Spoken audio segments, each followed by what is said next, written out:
Bienvenidos a esta masterclass Detectando Crímenes Criminales. Aprende a leer la prensa como criminólogo profesional, organizada por Lisa Institute en el contexto del máster profesional de analista criminal y criminología aplicada.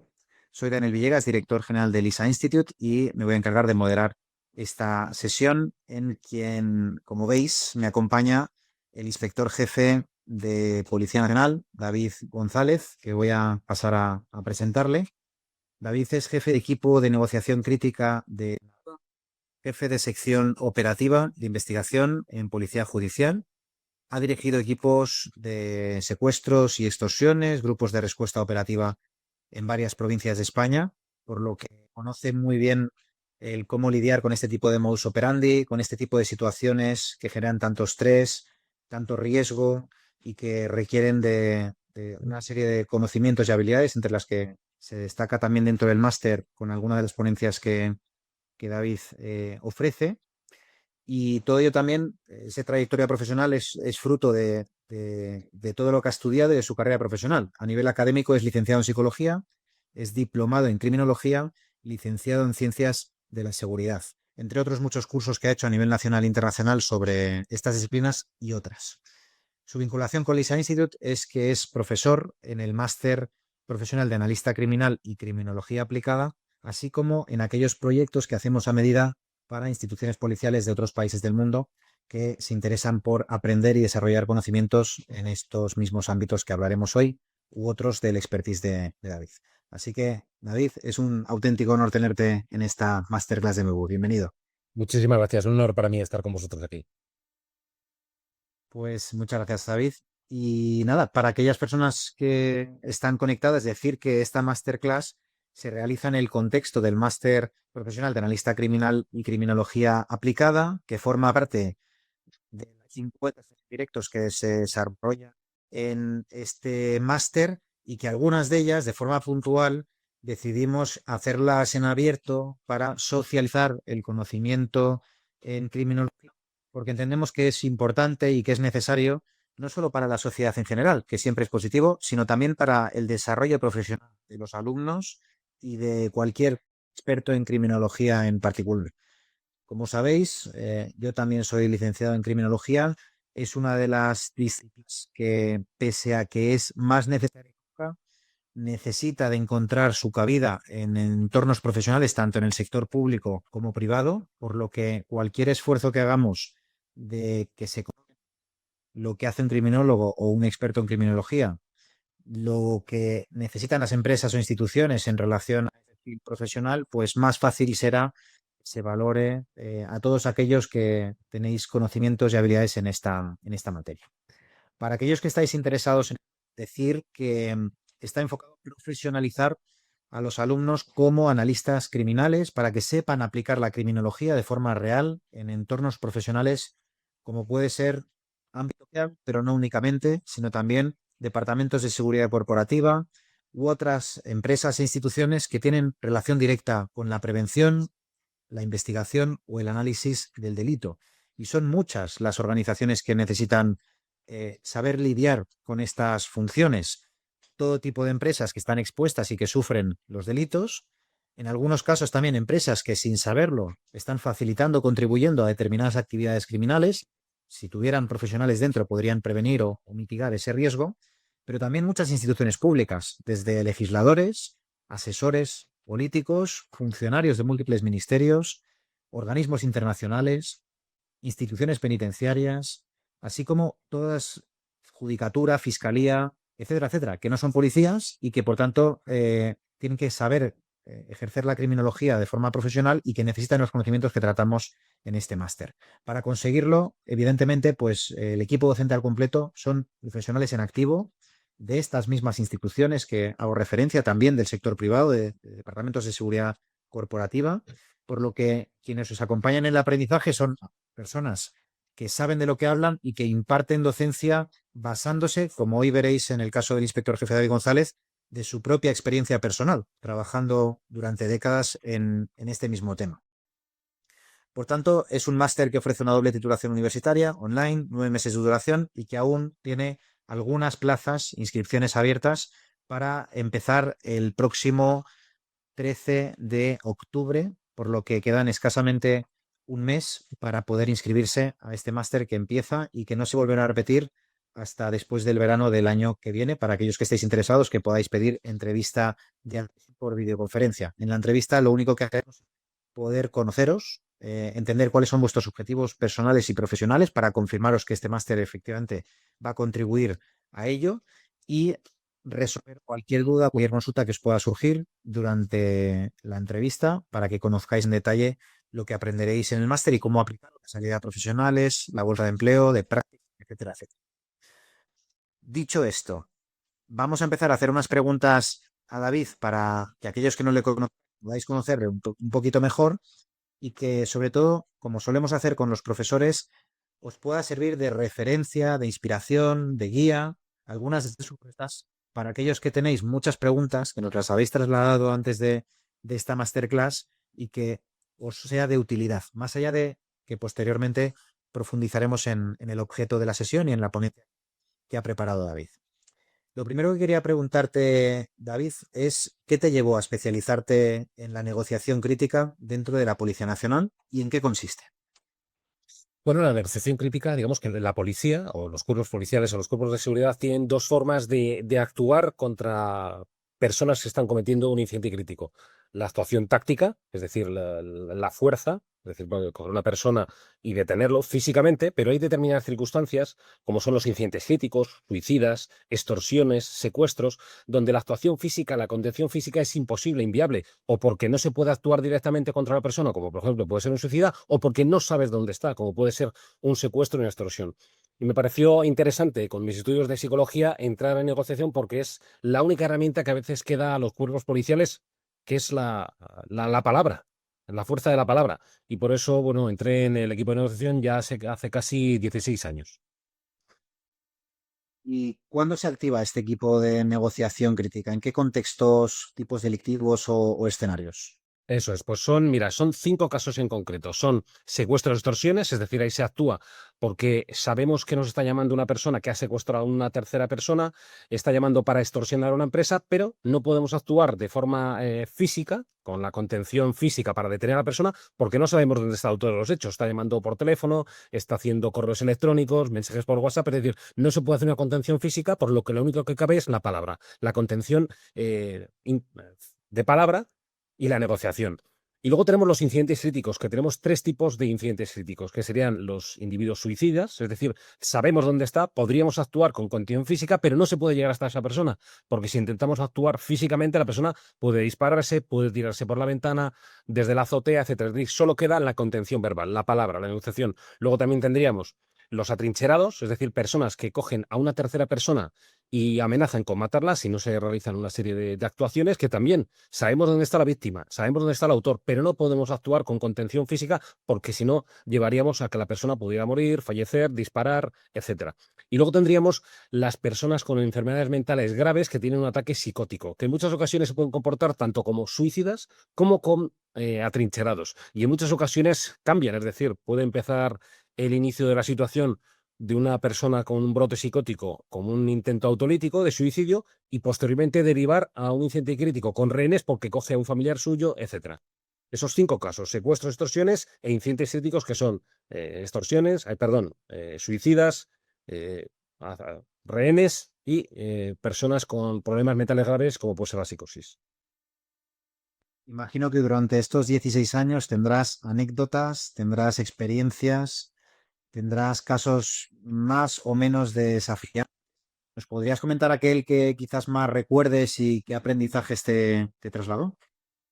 Pues quizá el caso que más me ha marcado desde que estoy en la policía fue, vamos, sobre todo por la coordinación, y lo voy a repetir varias veces dentro de la ponencia, la necesidad de la coordinación, de la criminología. Ya no, la investigación policial ya no son una sola persona, sino somos equipos y cada vez más equipos internacionales. Es decir, la imagen que tenemos, bueno, no es criminólogo, pero podríamos asimilarlo con de Sherlock Holmes, una persona que investiga en solitario, de Harry el Sucio, que sería otra versión de criminólogo, ¿no? Evidentemente hace investigaciones de otro tipo, pero de personas que trabajan en solitario. Ahora, los criminólogos y las personas que hacemos investigación policial, investigación de delincuencia, trabajamos en equipos.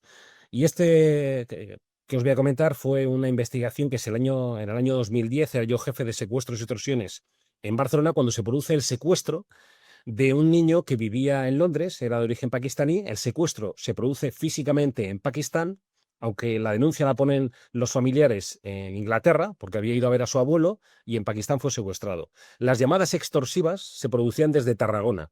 Y sin embargo, el pago, que se llevó al pago, evidentemente seguido por cuerpos policiales, se realizó en París. Es decir, 4 países estuvimos trabajando para que posteriormente, al cabo de una semana, consiguiéramos la liberación de este niño en Pakistán. Trabajamos tanto los equipos de investigaciones, equipos de Inglaterra, los equipos tácticos e investigación de Francia, los equipos de investigación, que en este caso era mi grupo de investigación en Barcelona, aunque fueron los hechos en Tarragona, y luego los equipos tácticos en Pakistán, que fueron apoyados por equipos tácticos también de la policía de Inglaterra que se desplazaron directamente allí para la liberación del niño.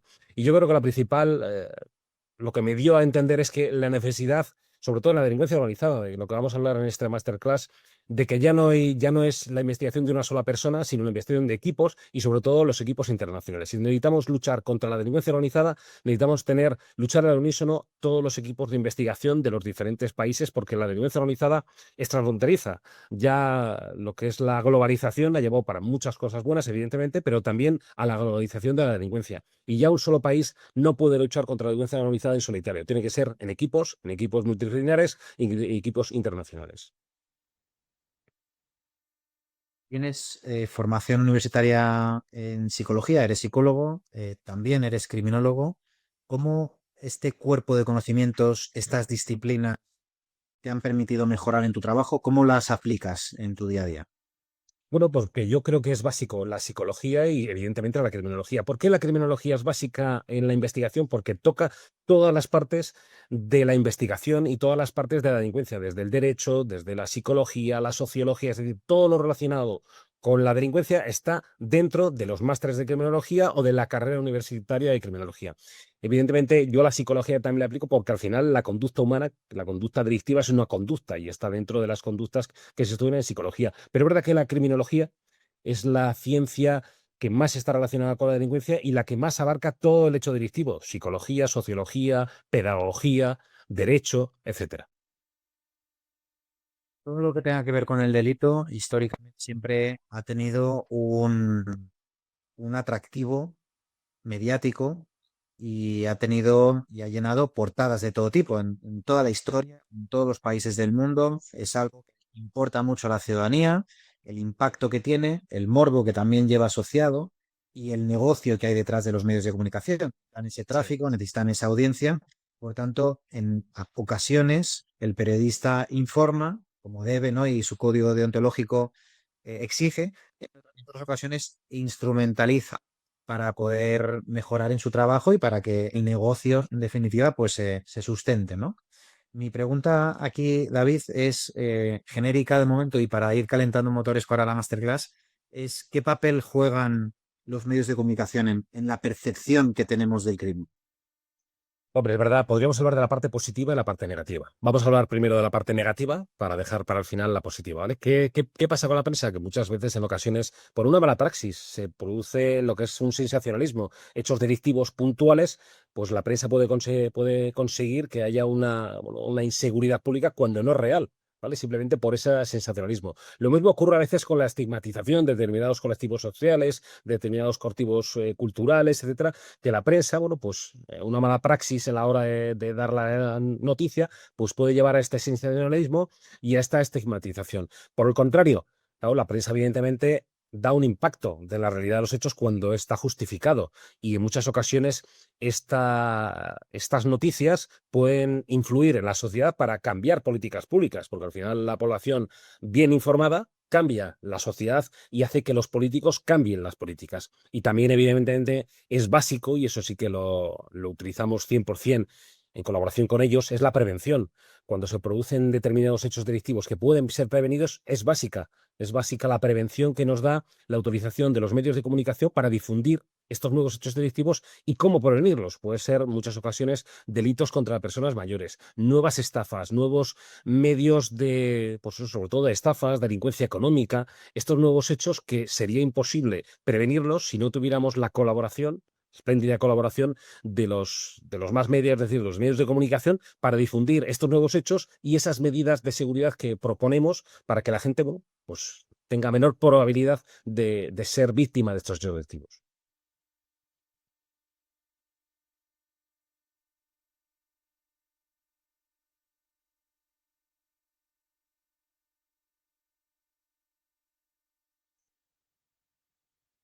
No te escucho, no te estoy escuchando ahora. No sé si el resto de personas te escuchan.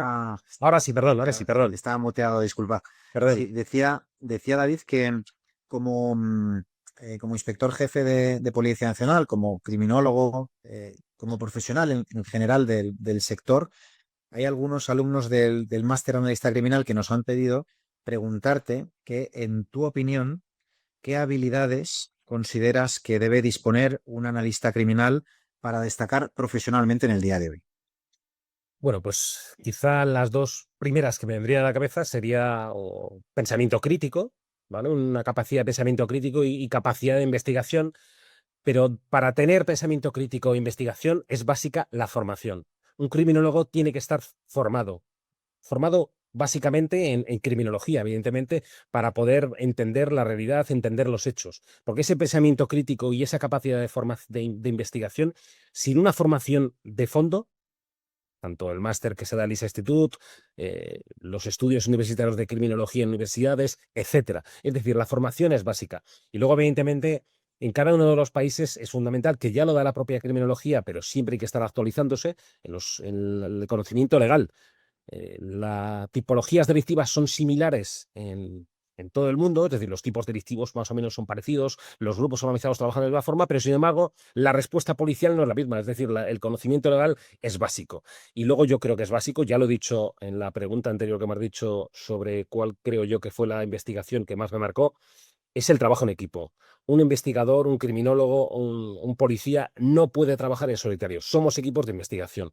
Lo he dicho tanto en la conversación anterior como lo voy a repetir varias veces en el máster, que es necesario el trabajo en equipo, que las personas sepamos trabajar en equipo, porque es a día de hoy imposible trabajar en solitario. La figura, como decía, que no lo puedo definir como criminólogo, pero puede ser similar, de Sherlock Holmes, de Harry el Sucio, eso es totalmente inviable con la delincuencia actual. Y máxime porque es necesario la colaboración de diferentes países para luchar contra la lacra de la delincuencia organizada. Vamos con pensamiento crítico, con trabajo en equipo, con formación multidisciplinar para poder tener esa visión transversal, holística, completa, Eso de los es. tipos delictivos, de la investigación, creo que será de referencia. Y por mi parte, si quieres ir compartiendo pantalla, voy a aprovechar para informar a toda la audiencia que el próximo día 18 de septiembre tenemos el Congreso LISA, donde hablaremos del futuro del talento en seguridad, inteligencia y defensa.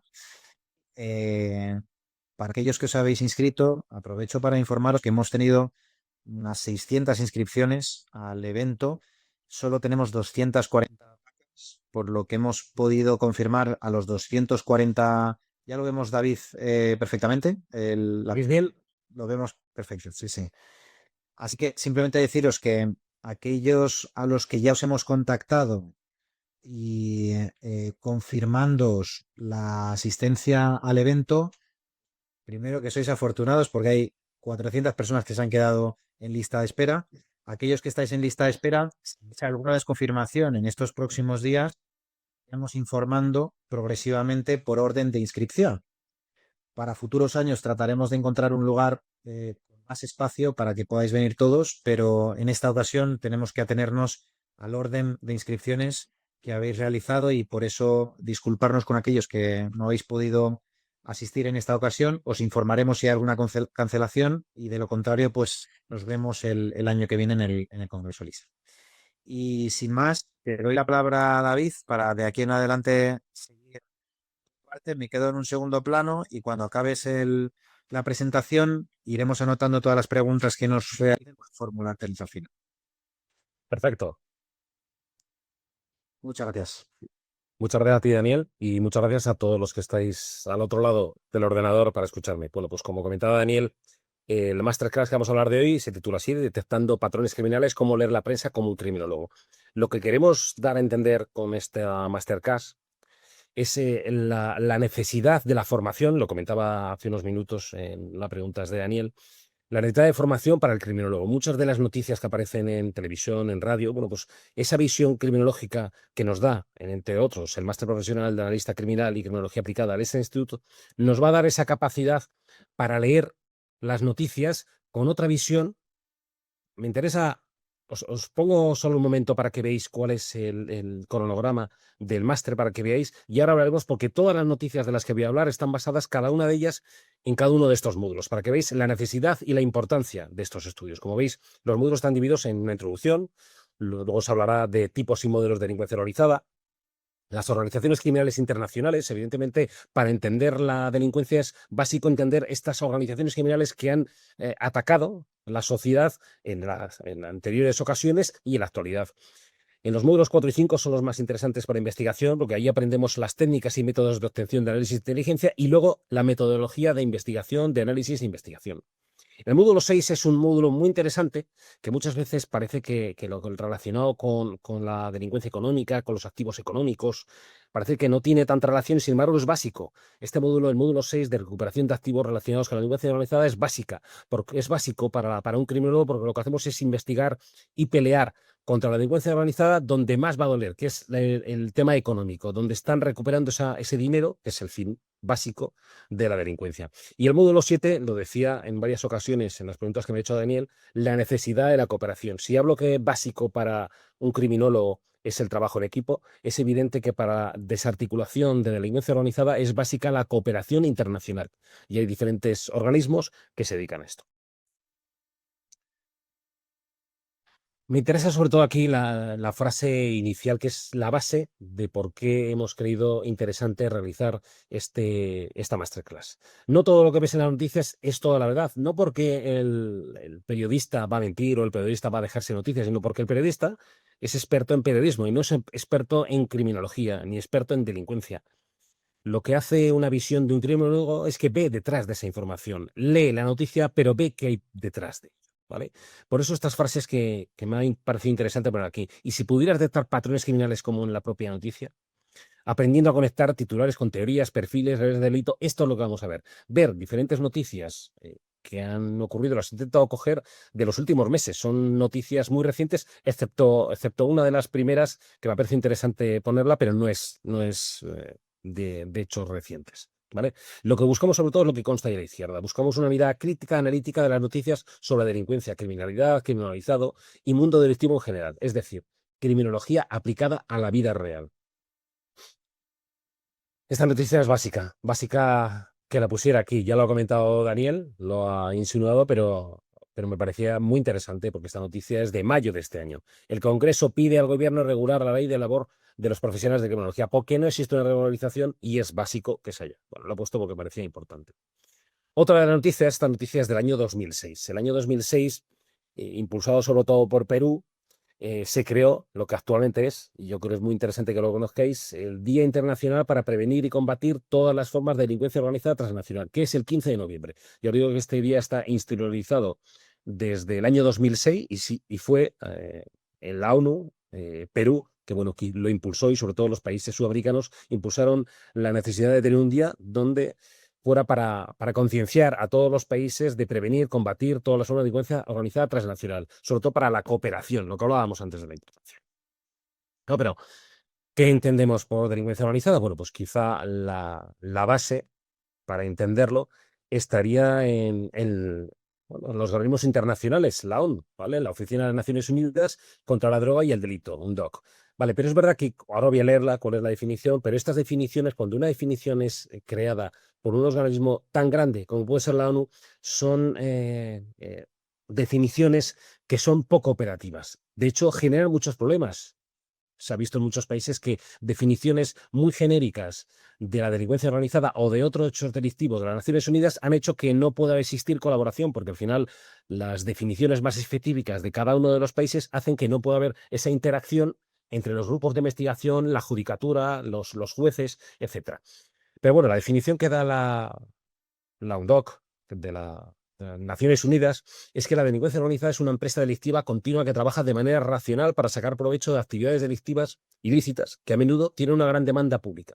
Su existencia continua se mantiene mediante la corrupción de funcionarios públicos, el uso de la intimidación, las amenazas y las fuerzas para proteger sus operaciones. Como os digo, ha sido una definición que ha intentado la ONU tan genérica y tan poco específica que puede llevar a muchos errores, incluso a problemas específicos. Pero ¿qué podemos definir a nivel policial? ¿Qué podemos entender a nivel policial o a nivel criminológico? ¿Qué es la delincuencia organizada? Bueno, pues es un grupo estructurado que se mantiene en el tiempo y que comete delitos graves con un fin económico. Esta última parte, un fin económico, es lo que nos va a diferenciar de lo que es el terrorismo, que los fines son diferentes, aunque a veces pueden solaparse.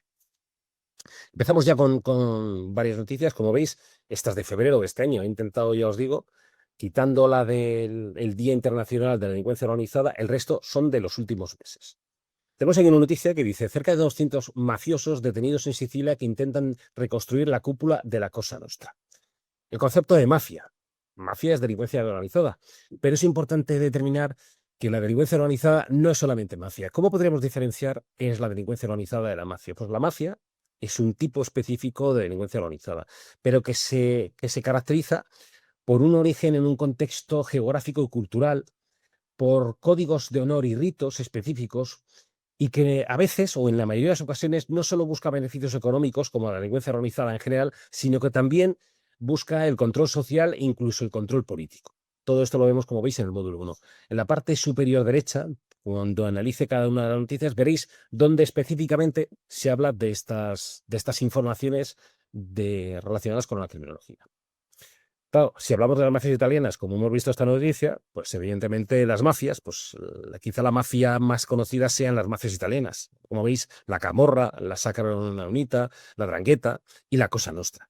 Quizá la más famosa, y de hecho es la que habla la noticia, es la Cosa Nostra. Bueno, pues la Cosa Nostra es la mafia originaria de Sicilia, pero que luego fue muy influyente y de hecho actúa actualmente en Estados Unidos. Emigró a Estados Unidos y al final, en un inicio, sí que es verdad que la mafia siciliana de la Cosa Nostra estaba basada en la mafia de Sicilia, el origen, pero luego fueron independientes. Es decir, ahora después de muchos años, las formas de trabajar de las organizaciones criminales de la mafia de la Cosa Nostra y la mafia de la Cosa Nostra en Estados Unidos habían cambiado. ¿Por qué? Porque habían generado sus propias formas de trabajar.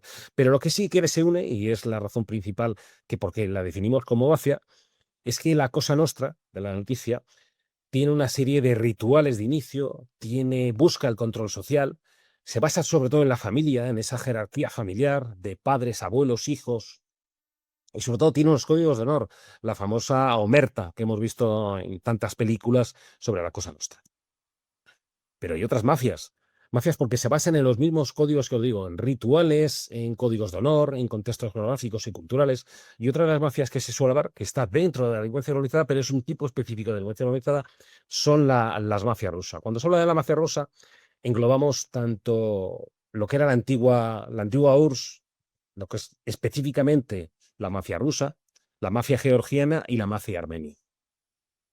Tenemos en muchas ocasiones noticias, no he puesto ninguna noticia por no saturar, lo que es la mafia georgiana. Hay varios grupos organizados de diferentes países que se dedican a los robos en interior de domicilios. Y la mafia georgiana es especialista, entre otros hechos delictivos, pero sobre todo especialistas en robos en interior de domicilio. Y se han especializado en los robos en domicilio muy especiales, es decir, los robos donde no dejan marcas, con bumping, con ganzúas, es decir, con una serie de medios que no dejan marcas. Pero sí que dejan estas marcas, como veis en la fotografía, me pareció interesante poner, que son unas pequeñas marcas, que son silicona, a veces antiguamente dejaban trocitos de plástico, que lo que hacen es marcar que una casa está deshabitada porque alguien se ha ido de vacaciones. No porque esté deshabitada, porque no tendría ningún interés entrar en el interior, sino simplemente van un viernes, dejan una marca y si el sábado por la noche la marca sigue, es que no hay nadie en su interior porque se ha ido pues, el fin de semana. Y lo mismo en verano.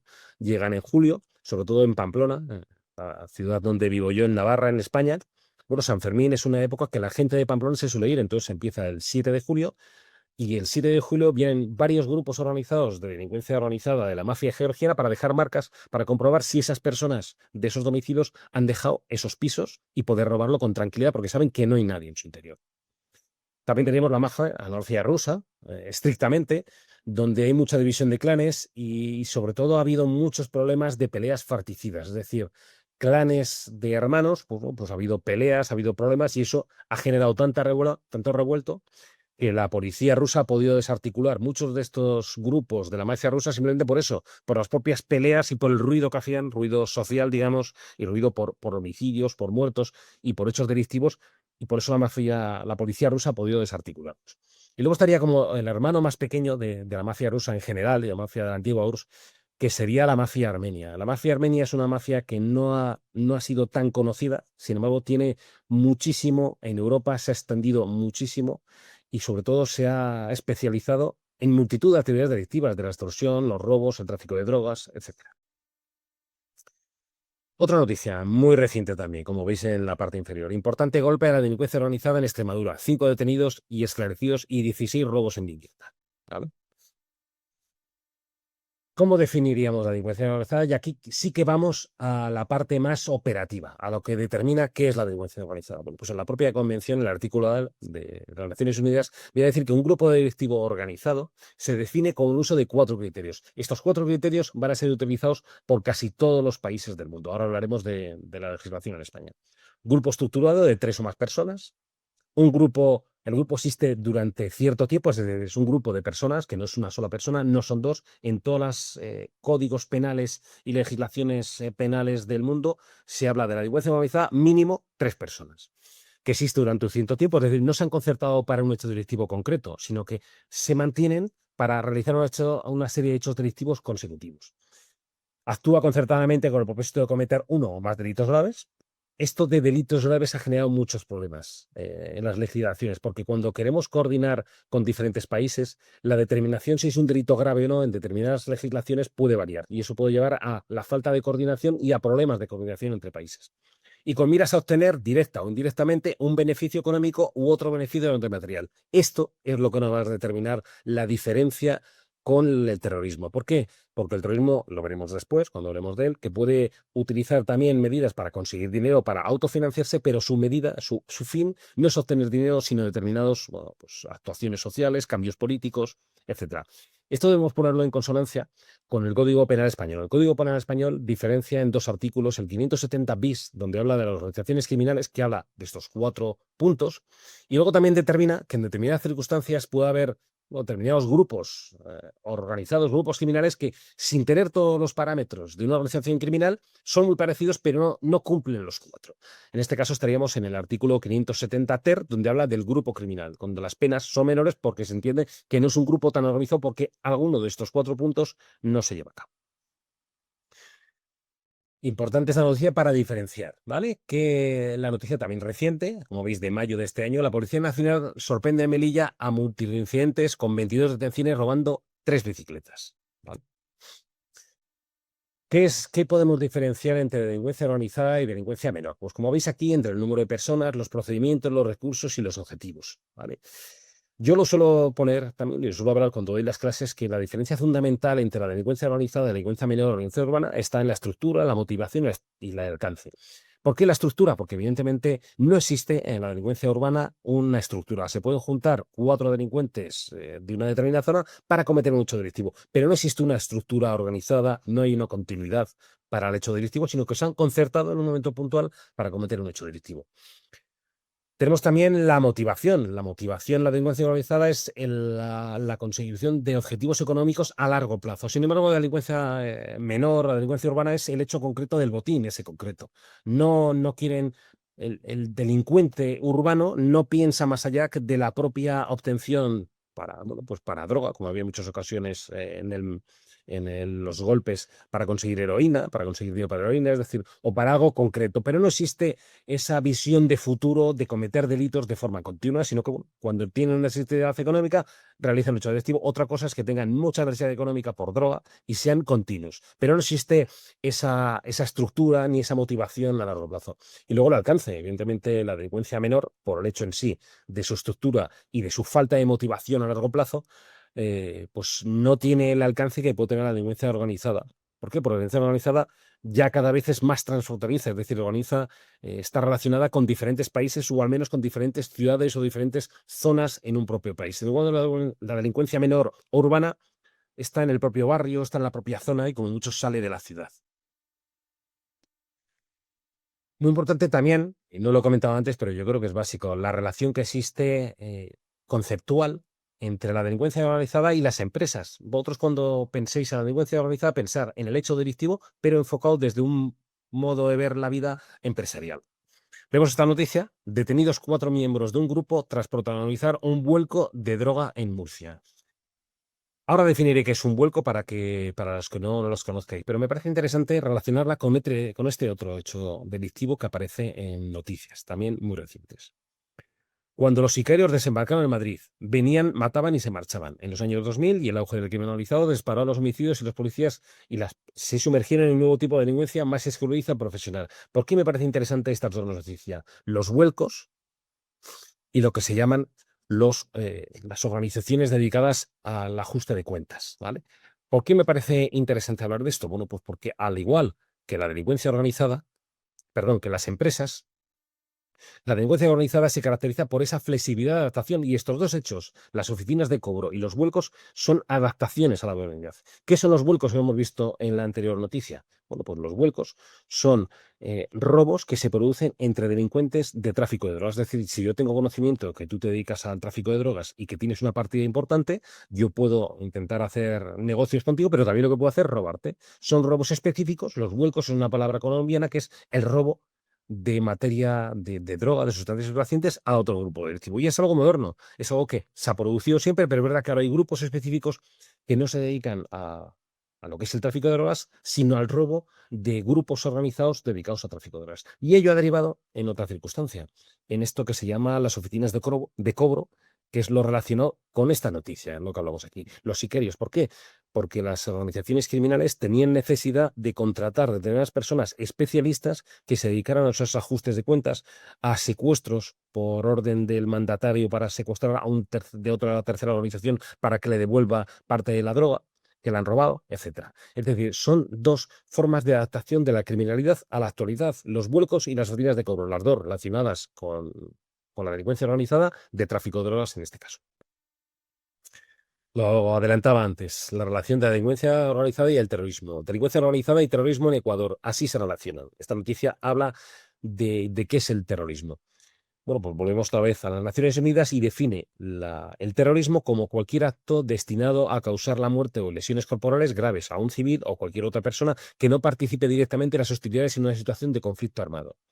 Cuando el propósito de dicho acto, por su naturaleza y contexto, sea intimidar a la población u obligar a un gobierno, a una organización internacional a realizar un acto o abstenerse de hacerlo. Bueno, pues como vemos, son las mismas características que la delincuencia organizada, excepto el último punto, el punto que hemos visto de la obtención de que su fin último es la consecución de fines económicos, crematísticos, conseguir dinero y esa es la opción, la diferencia. Sin embargo, sí que vamos a ver que en determinadas ocasiones la criminalidad organizada o puede realizar actividades relacionadas con el terrorismo o puede haber una simbiosis o una relación. Tenemos tres principales: grupos de delincuentes organizados que realizan actividades terroristas, como la mafia italiana. Bueno, pues es conocido los atentados terroristas que hicieron contra fiscales, contra jueces, contra el famoso juez Falcone. Es decir, está interrelacionado. ¿Por qué? Porque no es un grupo terrorista, pero es verdad que para la consecución de sus fines económicos realizan actividades que podrían ser consideradas como actividades terroristas, como puede ser, pues eso, el asesinato selectivo, los atentados, etcétera.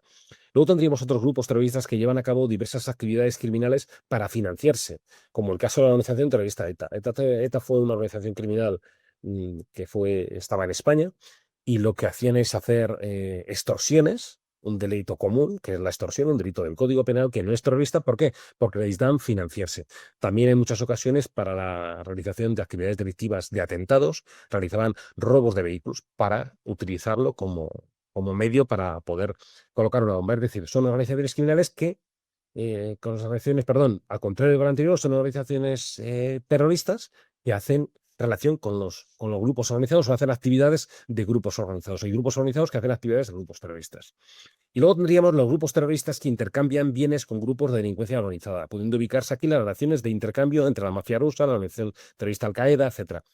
Lo veremos después cuando hablamos del patrimonio histórico. En muchas ocasiones ha habido hechos donde, y circunstancias donde Al-Qaeda y otros grupos terroristas de África y de Asia lo que han sido de comerciar con piezas preciosas o piezas de arte simplemente para financiarse. Y ha habido una simbiosis, eso ha generado, no de forma puntual, sino en forma de simbiosis, la relación con determinados grupos criminales porque les ha interesado esta relación de delincuencia organizada con grupos terroristas, que se ha convertido en una simbiosis, no en un hecho puntual. Vemos aquí la UIPO destapa la delincuencia organizada detrás del peligroso negocio de las falsificaciones de alimentos. El UIPO es la Oficina de Propiedad Intelectual de las Naciones Unidas, perdón, de la Unión Europea. Quizá no somos conscientes, lo pongo en la parte inferior. A veces lo que es la falsificación de ropa, de efectos, bueno, pues no tiene esa caracterización de delincuencia. A veces las personas no somos conscientes de que es un delito y es mucho más genérico de lo que vemos. Vemos aquí la fotografía y lo explico perfectamente en esta frase. La falsificación se ha expandido rápidamente a diferentes tipos de productos y a menudo se percibe como un delito menor, lo que dificulta su combate.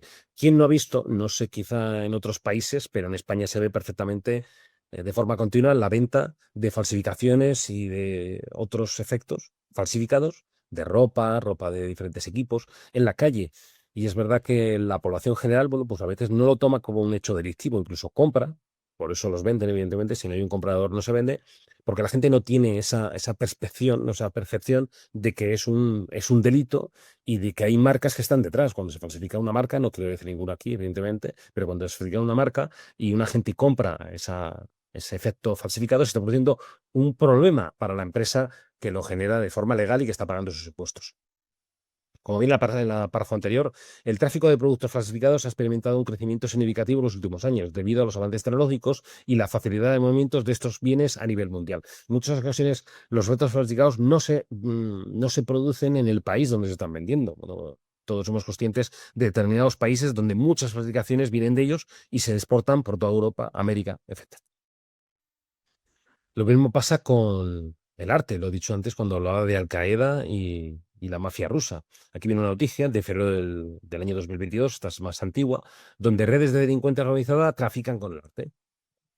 ¿Por qué se ha producido esto? Bueno, pues muchas ocasiones por la falta de regulación y el control en el comercio del arte facilita la venta de estos objetos. Esto a veces pasa cuando las definiciones de lo que es delito no se corresponden en determinados países o determinados países no tienen una regulación legal tan fuerte como la podemos tener, pues, por ejemplo, en América o en Europa.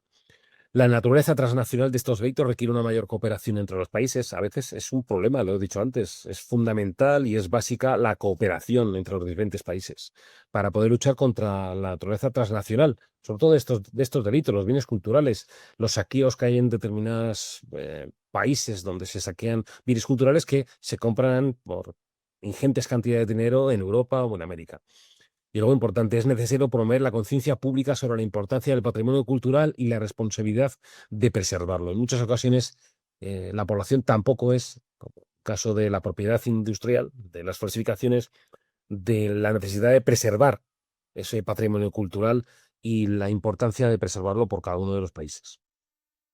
Claro, que estamos viendo todos los hechos delictivos de los que se encargan los grupos organizados, pero es que los grupos organizados se pueden dedicar a cualquier tipo de actividad delictiva que tenga un beneficio económico. Tráfico de drogas, armas de fuego, delitos contra la vida silvestre y del bosque, los productos falsificados, la fabricación y tráfico de productos médicos falsificados, el tráfico de bienes culturales, el tráfico de personas. Estos 7 quizá sean los más importantes a nivel mundial. Es decir, y esta es la parte básica para entender la delincuencia organizada. La delincuencia organizada puede dedicarse a cualquier tipo de actividad que pueda generar beneficios económicos. Lo que hace es saltarse la legalidad para conseguir esos beneficios económicos, tanto sea por la forma de obtenerlo, por la forma de venderlo, etcétera. Claro, si hablamos de delincuencia organizada, ¿quién no piensa en el tráfico de drogas? Hay aquí una noticia. Bueno, detenido Logan, operador clave del cártel de Santa Rosa de Lima, vinculado al tráfico de drogas, y Huachicol en Guanajuato. ¿Vale? Una noticia. Cuando hablamos de cárteles de la droga o de tráfico de drogas, bueno, pues nos viene a la cabeza casi siempre lo que son los cárteles, los que originaron. El cártel es un concepto que viene del derecho económico y se refiere a la alianza de empresas. Bueno, pues ¿Qué nos viene principalmente a la cabeza cuando pensamos en la droga? Pues sobre todo en los cárteles que quizá la prensa o los medios de comunicación, las películas los han hecho famoso, que son los cárteles colombianos y los cárteles mexicanos, ¿vale? Todo esto viene en el módulo 3 de Organizaciones Criminales Internacionales, donde se hace una perspectiva de todos los grupos criminales a nivel mundial, ¿vale? Y entre ellos lo que hablamos de los cárteles de la droga, que es un concepto, ya vuelvo a decir, que es un concepto económico de alianza de empresas, ¿vale? Evidentemente, ¿quién no conoce dentro de los cárteles colombianos la historia de Pablo Emilio Escobar Gaviria, ¿vale? Fundador y máximo líder, ¿vale? Ahí lo tenemos del cártel de Medellín, ¿vale? ¿Quién lo conoce gracias a las películas, a internet, a las noticias, etcétera? Pero no quita también de los famosos cárteles de la droga de México, el cártel Sinaloa, el cártel de Golfo. Bueno, quizá o sí el Cárdenas del cártel de Golfo sea menos conocido, pero el Chapo evidentemente ha dado ríos de tinta en las noticias con sus fugas, sus actuaciones, etcétera. El Chapo, cártel de Sinaloa. Pero no debemos olvidar otra mafia, también mafia, y volvemos a definirla como mafia por lo que hablaba antes, por ese origen de contexto geográfico, cultural, con códigos de honor, con ritos, con beneficio económico, con interés de control social, que es la mafia turca. La mafia turca se ha especializado en los derivados del opio, es decir, la heroína y demás, ¿vale? Con las dos rutas principales que tiene, la ruta de los Balcanes y la ruta de la seda. Quizá también son muy conocidas porque en varias noticias de prensa han salido estos conceptos, ruta de los Balcanes y ruta de la seda. ¿Por qué se llama ruta de la seda? Bueno, pues porque es la ruta que en la Edad Media utilizaban los comerciantes para traer la seda de Oriente a Occidente. Estamos en una parte que quizá es de las partes mm, menos interesantes quizá para el estudiante de criminología, pero más importantes para la criminología y para la investigación y para la desarticulación de los grupos criminales, que es la parte económica. Al final, sí hemos dicho que que la búsqueda final de la delincuencia organizada es el dinero y los beneficios económicos. ¿Qué más importante puede haber que luchar contra esos beneficios económicos para quitar poder a estas organizaciones criminales? Aquí vemos una noticia. Argentina mejoró en la calificación del Gafi según datos de la Procelac. Vale. El Gafi es lucha contra, vemos aquí la definición, el Gafi es el Grupo de Acción Financiera Internacional, que es una organización intergubernamental que genera normas o estándares internacionales contra el lavado de dinero y el financiamiento del terrorismo. Lo que hace es luchar contra los delitos financieros.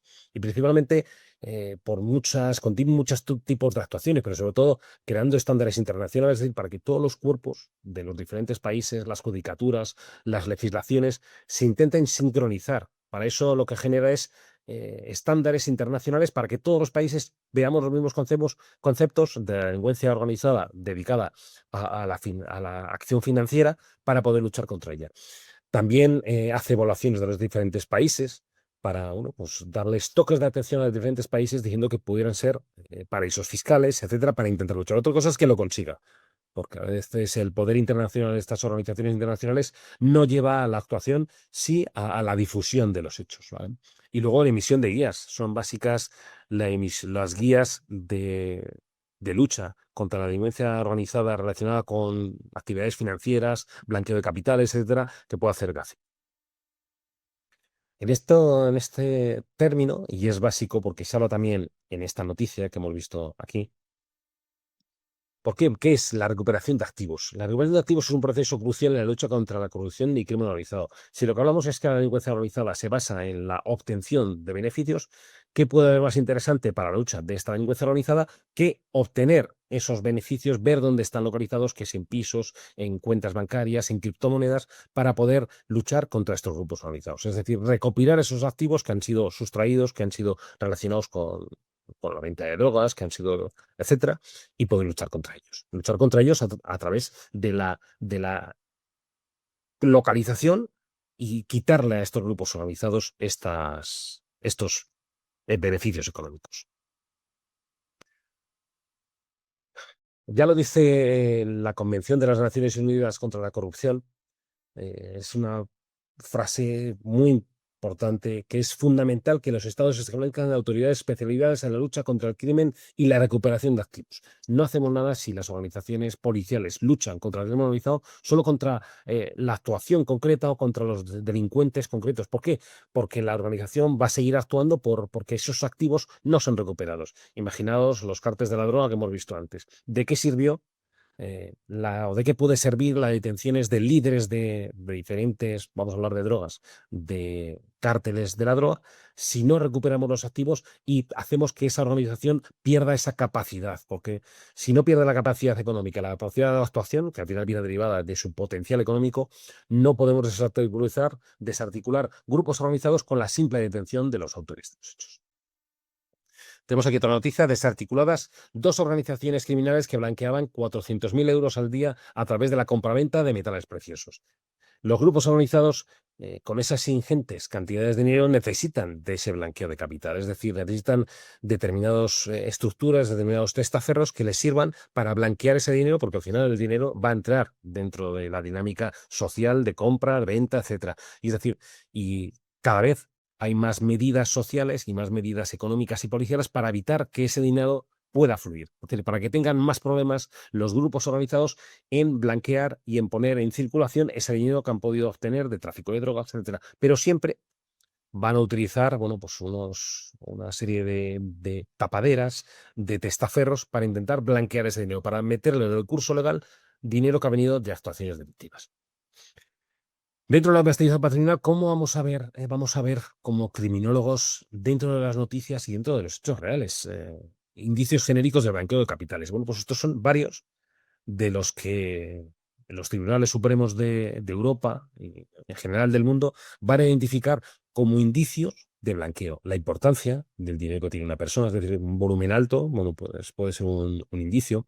La vinculación, es decir, una persona relacionada que se le detiene por tráfico de drogas, bueno, pues existe una vinculación entre una organización criminal que dedica al tráfico de drogas con su patrimonio.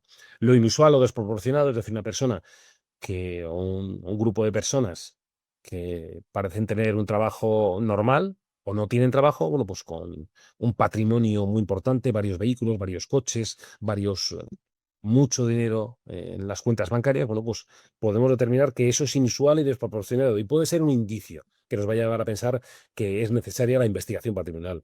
La naturaleza y las características del dinero obtenido, la inexistencia de justificación lícita de la obtención de ese dinero, la debilidad de las explicaciones, la existencia de sociedades pantalla o entramados financieros. ¿Para qué puedo querer yo tener una sociedad pantalla si no es, o un entramado financiero de dinero, si no es para blanquear? Bueno, pues son indicios que quizá no nos lleven a la detención, no sean pruebas de cargo para la detención, pero que sí son indicios genéricos de blanqueo y nos van a llevar a realizar una investigación de patrimonio. Otra noticia: la policía encontró una parte del botín del jefe de la UDEF en un segundo chalet de Denia. Los que seáis de España seguramente lo habéis visto en el último año, las noticias de un inspector de policía que se le pudo encontrar 20 millones, se dice rápido, 20 millones de euros escondidos detrás de una pared. Bueno, pues la investigación ha continuado. Y como dice esta noticia, la policía encontró una parte del botín del jefe de la UDEF en un segundo chalet de Denia, aparte del que tenía en un en su casa principal, digamos. Bueno, ¿cuál es la definición? Estamos hablando de la investigación patrimonial, es decir, determinar los grupos criminales, cuál es el patrimonio para poder intentar determinar si viene derivado de acciones delictivas previas. Pues es la técnica de investigación que permite analizar sistemáticamente la información existente en una serie de archivos y bases de datos públicas o privadas u otras fuentes para identificar e individualizar estos bienes y derechos que integran un patrimonio, atribuyendo la titularidad a una persona física o jurídica. Si queremos desarticular una organización criminal, tenemos que luchar contra ese dinero que ha amasado los diferentes autores o diferentes organizadores de ese grupo criminal. Y para ello se hacen estas investigaciones patrimoniales para ver esa persona qué bienes tiene y sobre todo las personas alrededor, los testaferros que pueda haber, las sociedades pantalla, etcétera.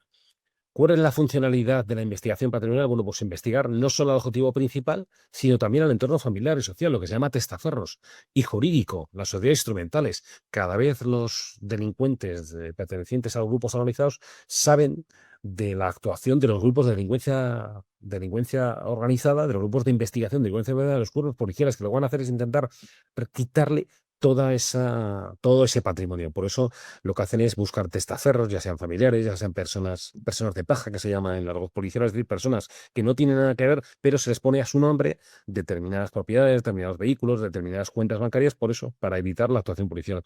Y así como las sociedades instrumentales, es decir, sociedades pantalla que se utilizan para que las organizaciones, los grupos policiales no puedan buscar y rastrear ese patrimonio.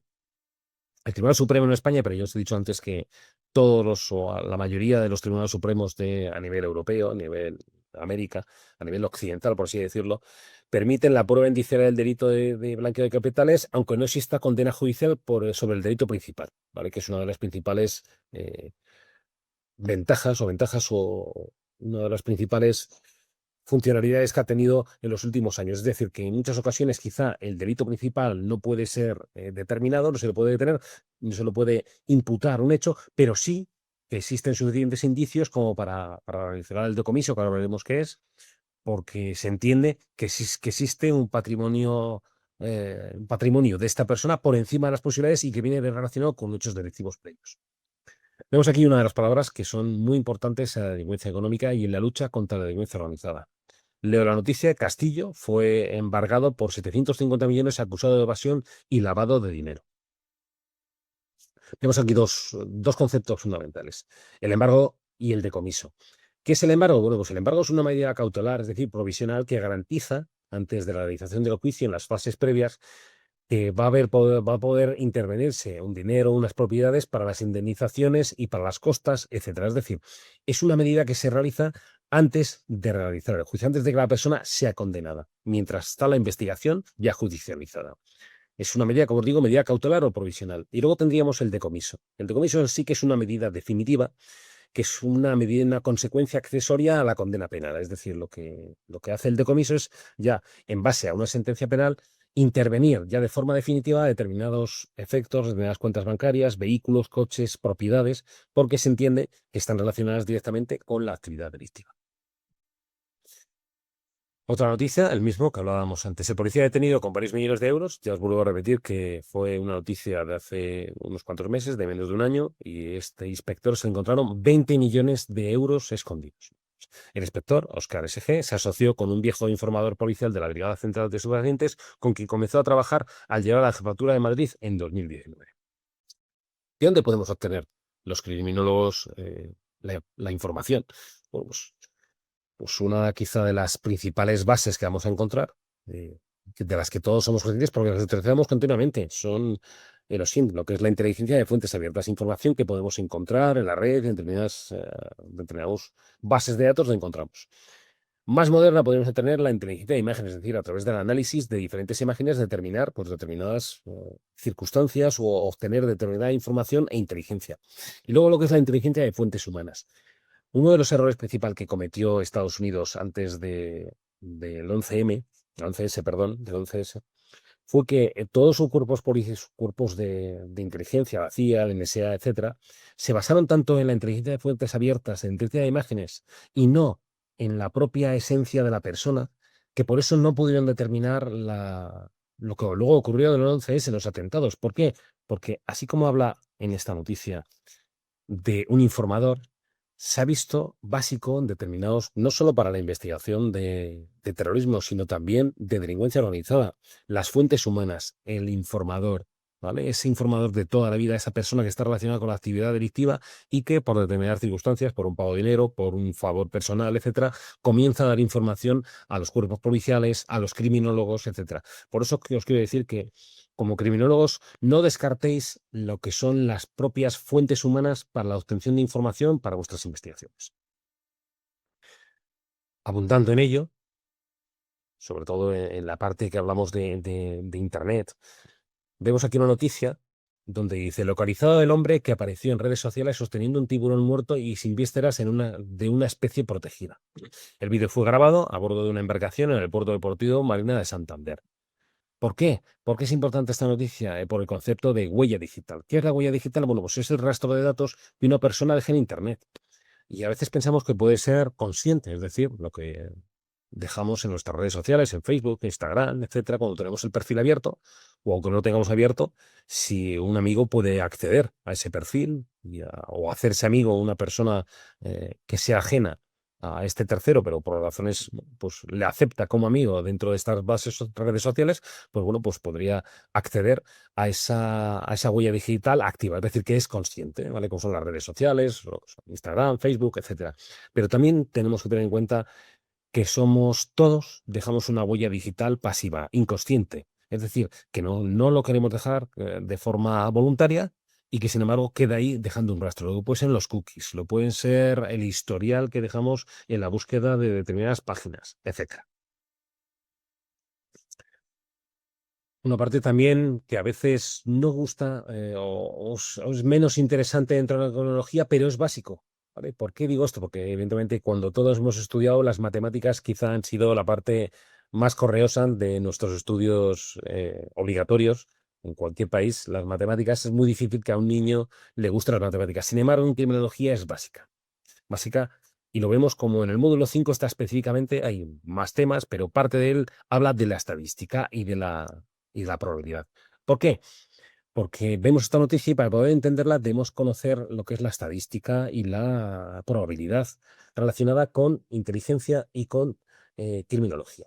Leo la noticia. La delincuencia cae un 2,8% en España en el primer trimestre, aunque siguen al alza las violaciones. Bueno, ¿qué estamos hablando aquí? Estamos hablando de estadísticas, de datos concretos, de datos.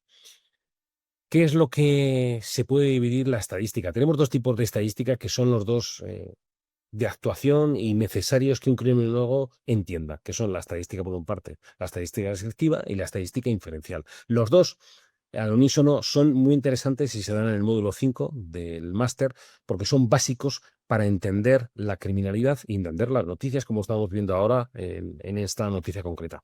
¿Qué es la estadística descriptiva? Bueno, pues la estadística descriptiva es aquella que toma los datos recopilados, los reduce a valores de tipo representativo, se representa por herramientas de tipo gráfico y son datos cuantitativos, es decir, la típica gráfica. En esta proporción que hemos visto ahora en esta noticia, la vemos, la delincuencia cae un 2,8%. Bueno, pues esto es estadística descriptiva. Hay unos hechos concretos y lo que hace la estadística descriptiva es este dato genérico y con tantos macrodatos que no podríamos verlo ni podríamos hacernos una idea, lo que hace la estadística descriptiva es dar unos valores, unos gráficos, unos números, unos dibujos donde son mucho más visuales y nos podemos hacer una idea de cómo es la delincuencia. Es básico para el criminólogo entender estos conceptos de estadística descriptiva para hacer sus informes.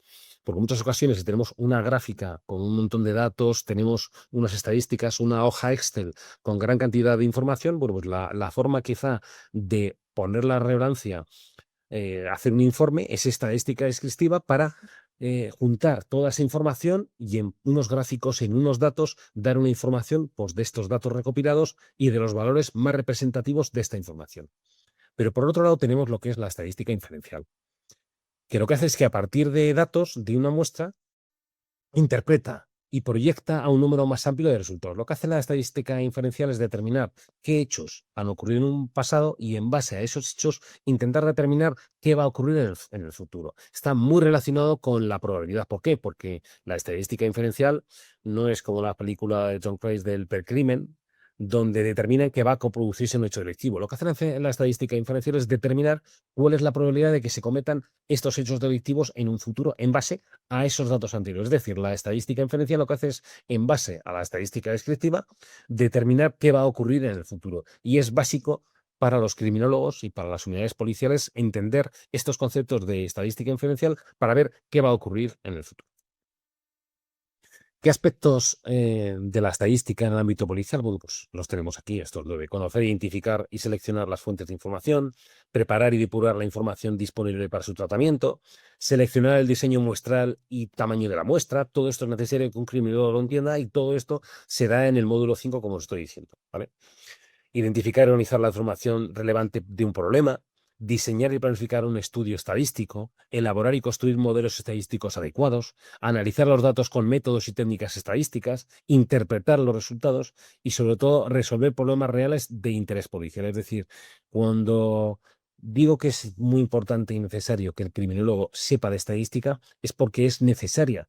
En muchas ocasiones, quizá no tanto para un hecho puntual, un hecho de una investigación concreta, pero sí para hacer una prospectiva delictiva de una sociedad, de un conjunto, de los delitos cometidos en una ciudad, en un país, etcétera. Ya vuelvo a decir, quizá no nos dé casos concretos, sí que en determinadas circunstancias puede ayudar a un hecho concreto, pero sí que nos va a dar una idea para resolver problemas reales sobre grandes datos o macroinvestigaciones relacionadas con la influencia de determinados grupos criminales en número de robos, número de hurtos, número de edificios que han sido producto de un robo con fuerza, etcétera. Otra noticia que me pareció muy interesante: en modelos matemáticos, la clave para predecir el crimen en Bogotá. Con la recolección de datos descriptivos es posible mejorar la distribución de recursos policiales y con ello lograr mayor impacto en la seguridad y el bienestar de los ciudadanos. Esta noticia, que está dada un- en una noticia de Bogotá, bueno, pues viene a decir esto que os estoy explicando: la necesidad del criminólogo que entienda tanto la estadística descriptiva como la estadística inferencial. En este caso, lo que está hablando es de estadística inferencial, ¿vale? Porque lo que hace son modelos matemáticos, es decir, predecir el crimen. Evidentemente no vamos a predecir un hecho concreto. Sí que en determinadas circunstancias, en la estadística o la matemática puede ayudar en hechos concretos. De hecho, es muy interesante y os lo recomiendo. Hay una serie de televisión, al menos en España se emitió hace unos cuantos años, creo que todavía se puede ver en alguna plataforma, que es Numbers. Numbers es la historia de un agente de policía cuyo hermano matemático le ayuda con modelos matemáticos a la investigación de hechos concretos. Sin embargo, cuando estamos hablando aquí de modelos matemáticos, lo que viene a decir esta noticia es esta estadística inferencial, no ya específica para la investigación de un hecho concreto, como la que viene en esta serie, que recomiendo, Numbers, sino que los modelos matemáticos nos van a ayudar a determinar, pues, la influencia de determinadas actuaciones políticas en el aumento o reducción de la criminalidad, en la apertura de determinadas fronteras con el aumento o la disminución de la criminalidad, etcétera. Lo que nos va a decir con estos modelos matemáticos es, en base a hechos anteriores, a la estadística que tenemos, intentar determinar qué cambios se van a producir en un futuro por determinadas actuaciones políticas, sociales, etcétera. Dentro de esta estadística inferencial que estábamos viendo aquí, voy a decir el interés de la estadística inferencial, tenemos este caso, las gráficas de control. ¿Qué son las gráficas de control? Bueno, pues las gráficas de control son una serie de gráficas inferenciales que lo que viene a determinar es si está ocurriendo algo en un sistema. Lo que viene a decir estas gráficas de control, en base a una serie de- de gestiones matemáticas y gestiones estadísticas, es que lo que nosotros tenemos una delincuencia que se ha producido en una determinada ciudad, en un determinado país o en una determinada situación. Tenemos una serie de hechos delictivos. Evidentemente, los hechos delictivos van fluctuando entre unos números. Vamos a poner un hecho concreto. Vamos a pensar en la ciudad de Pamplona, la ciudad donde vivo yo, y que se cometen, pues, normalmente entre 6 y 15 robos con fuerza en domicilio al mes, ¿vale? Bueno, pongo un número así por decir un número.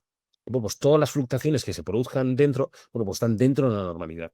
Sin embargo, si en un momento dado, en un mes, se producen 20 robos, ¿eso estaría dentro de la normalidad o podemos inducir y pensar que otro grupo criminal ha empezado a actuar? O al contrario, pensemos que el número bueno, de papelinas interceptadas puede ser un número y, sin embargo, durante un par de meses las interceptaciones bajan mucho. ¿Estaría dentro de lo estadísticamente? Es decir, esa merma en la incautación de papelinas estaría dentro de lo que es la normalidad, es decir, no ha habido ningún cambio. ¿O podríamos pensar que un grupo organizado que está dedicando al menudeo, a la venta de droga, al por menor, se ha ido de la ciudad? Bueno, pues esto lo conseguimos con las gráficas de control. Las gráficas de control no nos va a decir de forma taxativa que se ha producido un hecho. Ahí viene la interpretación. Lo que nos viene a decir es que algo ha salido, como veis ahí, en el punto fuera de control, lo veis en la gráfica en círculo rojo, es decir, que en ese momento está ocurriendo algo que está fuera de la normalidad. Os pongo un ejemplo muy fácil con un dado. Si nosotros tiramos un dado, nos puede salir un número del 1 al 6 y nos puede salir 4 veces seguidas, pero a medida que aumenta el número de veces que sale el número 6, podemos pensar quizá de que el dado esté trucado, que ese dado no sea normal, porque estadísticamente pueden salir 100 veces el número 6, pero la probabilidad de que eso ocurra es mínima. ¿Que puede ser que el azar haya ocurrido? Puede ser, pero ya pensamos que ese dado puede estar trucado. Y en este caso igual. Si los datos de de una gráfica de control están dentro de las líneas de control, podemos determinar que no existe, en principio, nada para determinar que ha habido un cambio dentro de la delincuencia. Sin embargo, si detectamos un punto fuera de control, podemos pensar que algo ha ocurrido. Otra cosa es que, bueno, pues sea una anormalidad estadística, Y otra cosa puede ser que efectivamente, en este caso, si esto lo que estuviéramos viendo en esta gráfica serían vamos a poner, los atracos a entidades bancarias que se producen en una provincia, bueno, pues que este punto fuera de control pudiera ser una normalidad estadística, es decir, que no haya pasado nada, o que con mucha probabilidad por estadística nos diga que algo ha pasado este mes, que un grupo organizado procedente de otra provincia o de otro país ha estado actuando este mes aquí, ¿vale?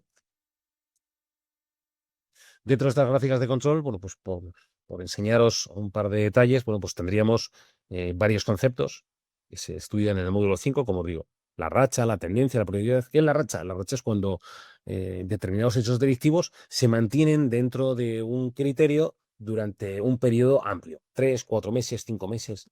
Tenemos una tendencia, ya pues ascendente o descendente, cuando notamos con estas gráficas de control de que en los hechos empiezan a subir o empiezan a bajar, lo cual nos lleva, lo mismo que se produce un punto fuera de control, nos viene a determinar que algo está ocurriendo, también las tendencias nos dan a entender que estadísticamente algo está ocurriendo.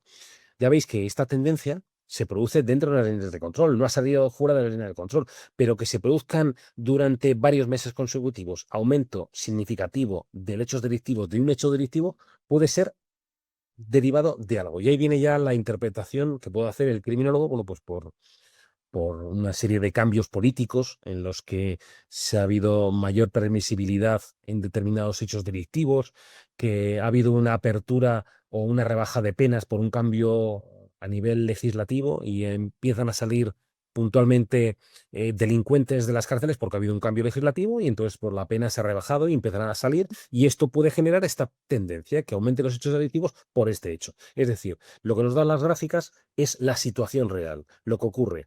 La interpretación es la que tiene que tener el criminólogo en base a eso que hemos comentado antes. Lo he comentado antes cuando me ha preguntado Daniel, director del ISA Institute, qué pensaba yo que era lo más interesante o qué capacidades tenía que tener un criminólogo. Y he dicho, pues, lo que he comentado.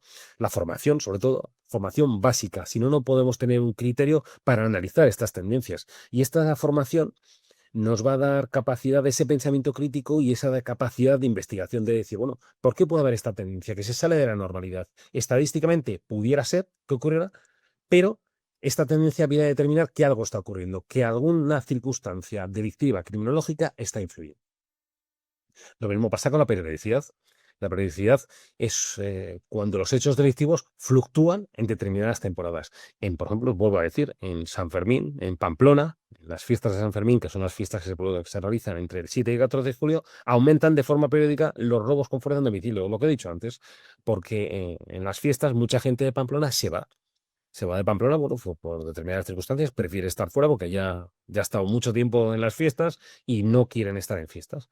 Y entonces por ello aumenta muchísimo de forma periódica en el mes de julio los robos con fuerza en domicilio. Esa periodicidad eh, se puede determinar con esa formación que puede tener el criminólogo de cómo actúan los autores de hechos delictivos y en base a ello ver por qué viene esta periodicidad. Lo mismo con la tendencia. Básico para tener pensamiento crítico y capacidad de investigación es la formación, básico para un criminólogo y siempre actualizándose. Es importantísima la formación actualizada y continua del criminólogo, en cualquier trabajo, pero para el criminólogo más porque los delincuentes siempre están un paso por delante nuestro. Y por eso las tipologías delictivas, las formas de actuación, las formas de investigación van variando y se van actualizando. Por eso la formación es necesaria en el criminólogo, pero también la actualización continua. Otra noticia, también reciente. 2 presos de la cárcel de Ibiza dirigían una red de robo de relojes de lujo. ¿Vale?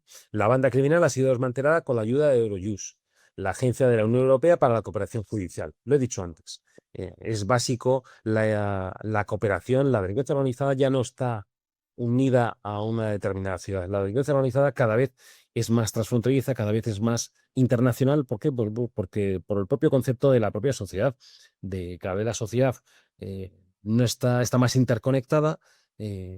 Somos una red ya de países, cada vez en Europa hay más movilidad con el resto del mundo. Bueno, pues lo que es la organización de la propia sociedad cada vez es más difundida. Y eso nos lleva a que es necesario que haya determinadas organizaciones como pueden ser la Agencia de la Unión Europea para la Cooperación Judicial y Penal, Eurojust, es decir, que los propios jueces de los países en Europa, lo mismo pasa en otras zonas del mundo, se unan para coordinarse en la investigación, coordinarse en las formas de actuación y lo mismo a nivel policial. La Agencia de la Unión Europea para la Cooperación Policial, Europol, básica para coordinarnos, para luchar contra la delincuencia organizada, porque sin esta base de trabajo en equipo internacional sería imposible. Otra es Frontex. Bueno, ¿qué es Frontex? Es la Agencia Europea de la Guardia de Fronteras y Costas. Lo mismo vemos aquí en la noticia. La Unión Europea cierra un acuerdo histórico con Bosnia y Herzegovina para desplegar agentes fronterizos en el país. ¿Vale? Como veis aquí, Frontex. ¿Qué otras agencias o oficinas trabajan a nivel de Europa, de la Unión Europea, y que son básicas en la lucha contra la criminalidad? ¿Por qué? Porque coordinan en cada una de sus facetas lo que es la lucha contra la delincuencia. Pues ahí tenemos Frontex, que ya he dicho que es la Agencia Europea de la Guardia de Fronteras y Costas, EULISA, que es la agencia de la Unión Europea que realiza las gestiones de sistemas informáticos de gran magnitud, es decir, que controla los delitos informáticos que se pueden producir contra las instituciones de la Unión Europea. La OLAF, básica en lo que hemos estado hablando antes y ya lo he comentado, es la Oficina Europea de Lucha contra el Fraude. CEPOL, si hablamos que es básica la formación en los criminólogos, lo mismo para los policías. CEPOL es la agencia de la Unión Europea para la formación policial, es la que se encarga de dar cursos y de unificar formas de investigación a nivel de Europa. EASO. EASO es la Agencia Europea para el Asilo, muy relacionada con Frontex. Si Frontex hablamos que es la Agencia Europea de la Guardia de Fronteras y Costas, bueno, pues está muy relacionado con EASO, que se encarga de esa parte específica de las fronteras, que es el asilo, la petición de asilo de determinadas personas.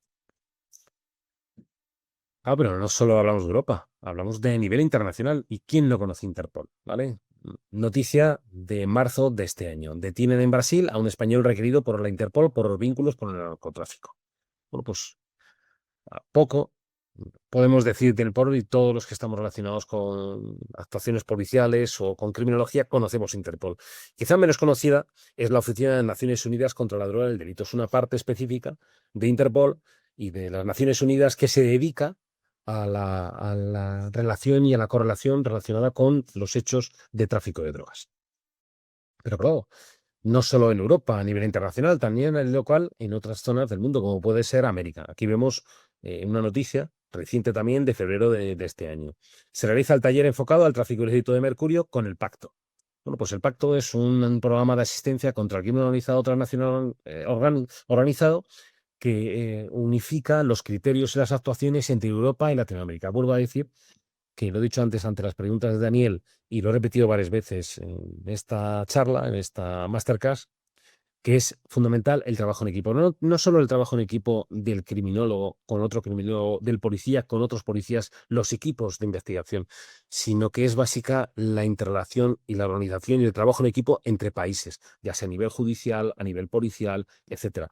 Si queremos luchar contra la delincuencia organizada, tenemos que ser conscientes de que debemos trabajar en equipo.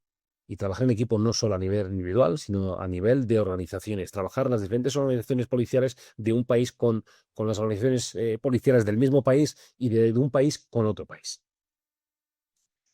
Aquí, sin embargo, voy para atrás. Es decir, pongo primero el dato y luego pondré la noticia. ¿Cuál es el futuro de la delincuencia organizada? Esta versión 2.0, 3.0, 4.0, no sé ni dónde podríamos estar. Bueno, pues aquí tenemos un ejemplo. Noticia también reciente, de marzo del año pasado, de marzo de este año, perdón. Europol alerta sobre la inteligencia artificial como amplificadora del crimen organizado. La inteligencia artificial es algo que ha llegado para ayudarnos muchísimo a esta sociedad. No sabemos todavía, o quizá no somos conscientes de las utilidades que va a tener, pero es evidente que el criminal, si ya lo he dicho antes, que va un paso por delante nuestro, la inteligencia artificial es esta versión 2.0, 3.0, 4.0, porque utilizada en malas manos, pues puede llevar a gran cantidad de delitos. Delitos que se están cometiendo actualmente con inteligencia artificial, bueno, pues en muchas ocasiones lo que hacen es utilizar esa inteligencia artificial para crear y simular voces, simular vídeos en los que se ve una persona y generar estafas de delincuencia económica. Pero el potencial a nivel delictivo de la inteligencia artificial no lo sabemos todavía. No lo sabemos a dónde nos puede llevar.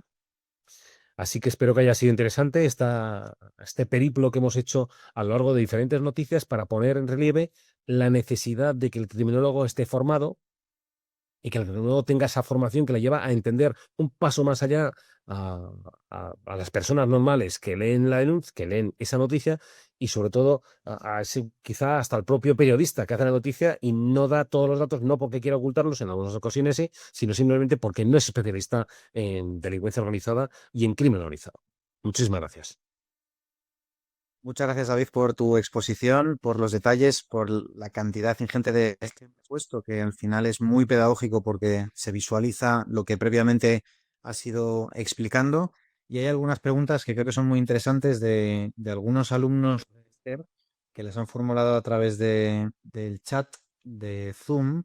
Una es de Mónica Pérez. Mónica pregunta, solemos hablar de normalmente personas que explotan a personas mayores o niños, obligándoles a permanecer durante horas pidiendo limosna, por ejemplo. ¿Se considera este tipo de acción de forma organizada una mafia? Y si es así, ¿qué se hace para el control de este tipo de mafias? Sí, efectivamente. Aquí tenemos dos aspectos. Por una parte, lo que sean menores o personas con incapacidades ya es un hecho delictivo en sí. Eh, un niño que esté forzado, bueno, ya no forzado, porque si es el hijo de la familia, ya el hecho el uso de un menor o de un incapaz para la mendicidad ya es un delito en sí. Luego tenemos, y eso está se ha podido determinar en muchas circunstancias y se han desarticulado varios grupos criminales dedicados a la mendicidad encubierta, es decir, a personas que se les forzaba la mendicidad. El problema que tenemos es que en España sí que está legislado y sí que podemos detener por delincuencia organizada por estos hechos delictivos. Sin embargo, si estas personas son de otros países, debemos determinar que en esos países de origen, si queremos, pues por ejemplo, hacer lo que hemos hablado antes del decomiso, ese dinero que han podido obtener y han conseguido pues eso, han invertido en su propio país. En muchas ocasiones, en países de origen de estas personas, no podemos llegar al decomiso, ni siquiera a la detención, porque no tienen la misma legislación, porque son delitos que no son los delitos tan especiales y tan, como todo el mundo puede entender, que es un robo, una violación, una agresión sexual. Sin embargo, este tipo de delitos que están a veces diferentes en determinadas legislaciones nos pueden llevar a problemas y, de hecho, concreto, lo digo porque yo investigué ya hace años cuando estaba en Barcelona a un grupo dedicado a esta especialidad. Empezó cuando estaba yo en el grupo de extorsiones por una extorsión, pero derivó en la desarticulación de un grupo criminal de otro país en el que se dedicaban a eso, a diferentes extorsiones y a la obligación y a la extorsión de determinadas personas para la mendicidad. Ya digo que el principal problema es la coordinación con otros países por estos delitos que no son tan fijos como podría ser los robos, etcétera, estos delitos que están un poco más ambiguos, que determinadas legislaciones no lo tienen tan en cuenta y no lo consideran como una delincuencia organizada. Hay otra pregunta de también otra alumna del máster de analista criminal, que es Sandra Villar, que dice, buenas tardes, teniendo en cuenta las mafias que llegan de África y de algunos países europeos que ya están operando en Europa y el aumento de la relevancia de China, ¿podría llegar a darse un conflicto entre estas mafias y las mafias chinas en suelo europeo? Pues sí, efectivamente. Igual no sé especificarte con la mafia china, que también, pero es verdad que se producen guerras por territorio. No lo he dicho yo en este masterclass, pero sí que se da dentro de uno de los módulos del máster, donde se habla de la territorialidad. Hay determinados grupos que lo que buscan es esa localización territorial que sea su nido, su nicho, ¿vale? Pasa muchas veces, por un ejemplo muy rápido, lo que es el menudeo, tráfico de drogas, cuando pues ha habido peleas, incluso hasta con reyertas y homicidios en Barcelona y en otras ciudades de España, por determinadas zonas que el menudeo, es decir, la venta al por menor, estaba por un determinado grupo organizado de un país, ha llegado otro grupo organizado autóctono o de otro país y se han conseguido y se han llevado a cabo reyertas, incluso hasta homicidios, por ganar esa zona, ese nicho. Viene a decir como que el grupo organizado se había sentado y al venir otro, pues tenía que sacarlo. Con la mafia china, pues también, evidentemente, también hay otros casos y va a haber más, evidentemente, porque las organizaciones criminales cada vez son más expansivas, son más necesarias de organizar determinados territorios y no duda cabe de que en muchas ocasiones homicidios que se producen, extorsiones, secuestros, vienen derivados de estas luchas entre delincuencias organizadas de diferentes países.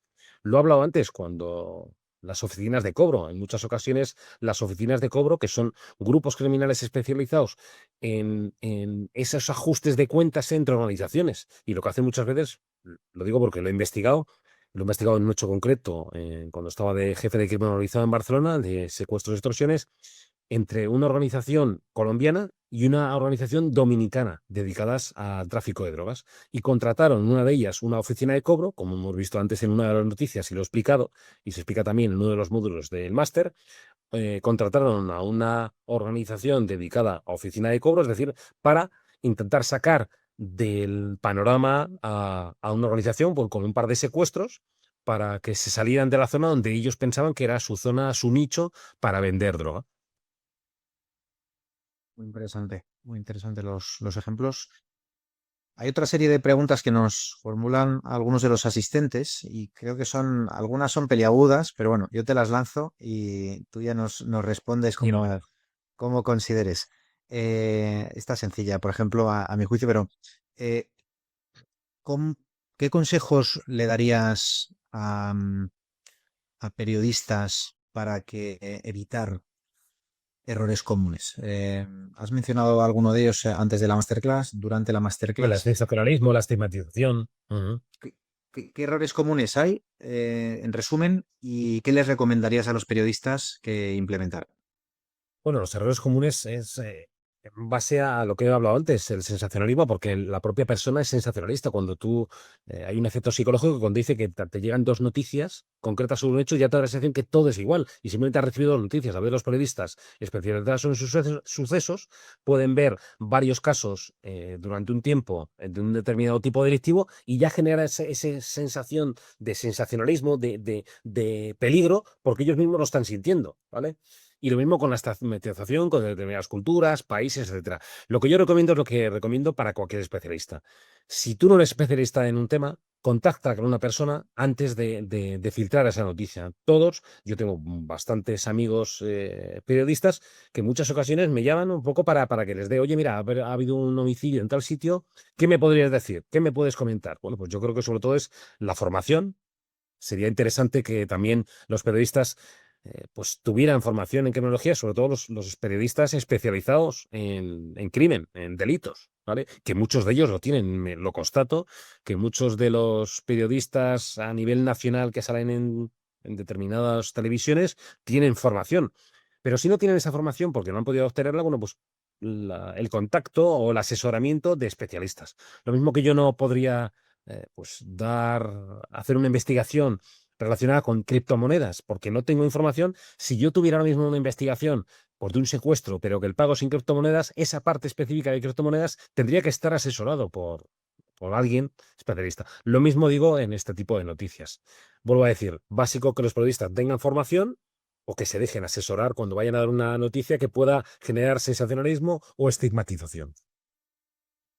Y por complementarte, David, comenta también otra alumna que es Paz Quintero, que comenta que sí, que pese a la forma que necesitan y que algunos, muchos que cubren el área de sucesos tienen, luego pues hay unos sesgos también sensacionalistas, ¿no? De la línea editorial que al final Sí, también cada medio se impone y que hacen enfatizar o desenfatizar pues lo típico, la nacionalidad del delincuente, hasta qué punto es sospechoso o imputado o ya dan por hecho, ¿no? Y hacen el juicio de telediario. Y bueno, es otra capa también, ¿no? De contra eso, errores Daniel, periodísticos que son contra difíciles eso, de Daniel, detectar. es difícil luchar. Es difícil luchar porque ya hay un interés político, interés de cualquier circunstancia, y ahí, pues, aunque tengan formación, pues a veces la formación o no piden asesoramiento o no tienen formación porque hay un interés político o un interés de cualquier tipo detrás. Ahí poco podemos hacer los criminólogos en ese sentido. Totalmente de acuerdo. Em, ¿Consideras que un criminólogo puede anticipar escaladas de violencia a partir de las noticias que se ven en prensa? Claro, evidentemente. Ya no hablo de datos estadísticos, como he hablado antes de la estadística inferencial, sino simplemente esa formación con ese pensamiento crítico y esa capacidad de investigación puede dar lugar a que determinadas noticias puedan llevar al criminólogo a pensar que está habiendo un cambio que puede derivar. Por poner un ejemplo, Si aumentan las incautaciones de droga en una determinada zona, bueno, pues por poner un ejemplo, Policía Nacional, Guardia Civil, Policía Foral, aumentan las incautaciones de tráfico de drogas, posiblemente, o puede venir derivado después, una serie de ajustes de cuentas, porque pueden entender las organizaciones criminales que alguien ha dado los chivatazos y pueden aparecer luego homicidios, secuestros, porque ya ha ocurrido.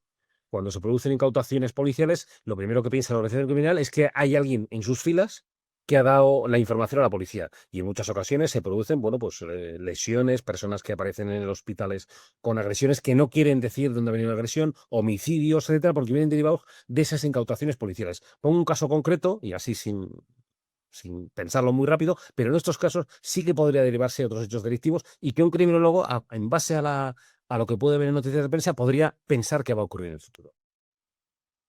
Ha habido, por suerte en España no, pero ha habido en día, por ejemplo, por un tuit o un post en Facebook, directamente asesinatos de personas a las que se les acusaba de estos delitos que no eran ciertos, pero que se viralizaban y que iban a buscar a esa persona para Ujú. ajustar cuentas, ¿no? Entonces hay que ir con mucho cuidado de lo que uno comparte, por mucha indignación que uno sienta en un momento dado por recibir ese WhatsApp o ese post, y no incrementar más aún esa escalada para que se propague, para que no se propague y acabe afectando a personas que quizás no tienen ninguna culpa, o si la tienen, quizás no es la mejor forma, ¿no? de ajustar cuentas. Para eso está la policía, la justicia.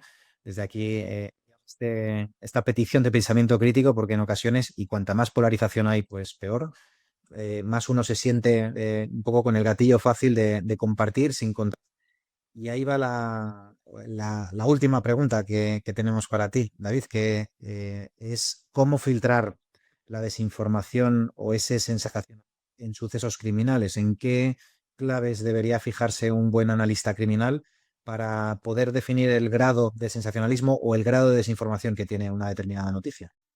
Mira, yo creo que dabas la clave tú antes cuando hablabas de la línea editorial, que en muchas ocasiones marca ese sensacionalismo, esa estigmatización. Yo creo que es básico en un criminólogo la formación para tener un pensamiento crítico y una capacidad de investigación, pero sobre todo cuando estamos buscando información, ampliar nuestra mirada, es decir, no mirar un determinado periódico, por poner un ejemplo concreto, un determinado periódico para informarnos, porque puede tener una línea editorial que quizás sea la idónea y sea la objetiva, pero quizás nos intente tener una tendencia y llevarnos a un lado. Por eso es interesante en los criminólogos que abramos la perspectiva, abramos los ojos y obtengamos información de diferentes fuentes, periódicos, revistas, informadores, pero lo más amplio posible. En muchas ocasiones, un propio informador, un confidente, nos puede dar una información que a él le interesa.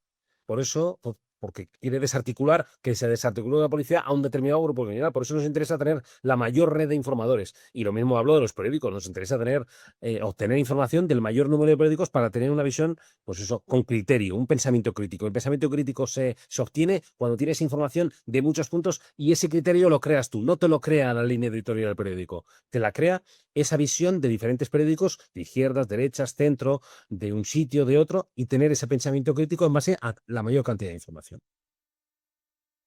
Muy bien, David, pues esperemos que la masterclass de hoy haya permitido a la audiencia descubrir cómo aplicar el enfoque criminológico a la lectura y análisis de noticias, detectando y entendiendo mejor los fenómenos delictivos desde una perspectiva profesional, equilibrada, aséptica, que tienda a la objetividad y que se aleje del sensacionalismo y de la estigmatización, y que se centre en los datos, ¿no? Y en cómo esos datos y esos patrones, esas tendencias pueden afectar o beneficiar a la política criminal, toma de medidas preventivas en función de donde cada uno trabaje, ¿no? Aquellos que deseen profundizar aún más en el análisis criminal, en la perfilación delictiva, en la criminología aplicada, que no duden en pedir entrevista por videoconferencia para el máster de analista criminal y criminología aplicada. Aquellos que quieran profundizar en los asuntos de delincuencia organizada que ha ido esbozando el inspector jefe a lo largo de toda la ponencia. También publicaremos un programa formativo sobre este tema, cuyo profesor es David, donde podréis específicamente profundizar de forma concreta en todo lo que es la prevención, el análisis y la investigación organizada, y estará publicado también en la página web. Así que a todos, muchísimas gracias por esta asistencia. A ti, David, gracias por la explicación, por los ejemplos y como siempre, por explicarlo de una forma tan amena y tan directa. Muchas gracias. Muchas gracias a ti, Daniel, y muchas gracias a todos los que han estado ahí. Gracias a todos. Fenomenal. A los que venís al Congreso de LISA el próximo 18 de septiembre, nos vemos a las 9 de la mañana para las acreditaciones y para decirnos que a muchos de vosotros no nos conocemos en persona. A los que estéis en lista de espera, atentos al email por si desbloquea alguna plaza y podéis finalmente asistir. Y a los que no, pues para próximos Congresos LISA seguro que habrá oportunidad. Así que muchísimas gracias a todos. Nos vemos muy pronto y que tengáis una buena tarde.